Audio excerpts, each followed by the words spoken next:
វាគមនឹងស្ដាប់តម្រុយឆ្នោតខ្មែរប្រចាំថ្ងៃ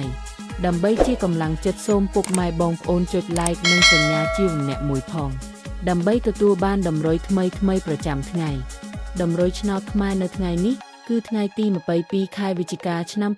2025ដើម្បីកុំឲ្យខាតពេលយូរសូមស្ដាប់តម្រុយឆ្នោតពី admin មានលេខ95 48 78 69សម្រាប់ប៉ុស ABCD សម្រាប់លេខ OZ admin មាន2គ្រាប់គឺ អូសខ្ទង់50និង20សម្រាប់3លេខគឺ admin មាន2គ្រាប់ផងដែរគឺមានលេខ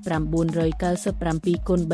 331គុណបើសិនជាពុកម៉ែបងប្អូនស្រឡាញ់និងពេញចិត្តលេខទាំងនេះពុកម៉ែបងប្អូនអាចយកលេខទាំងនេះទៅផ្សងសំណាងបានជាចុងក្រោយសូមជូនពរពុកម៉ែបងប្អូនដែលយកលេខខាង admin ទៅផ្សងសំណាងហេងយើងទាំងអស់គ្នាជូនពរពុកម៉ែបងប្អូនជួបតែសំណាង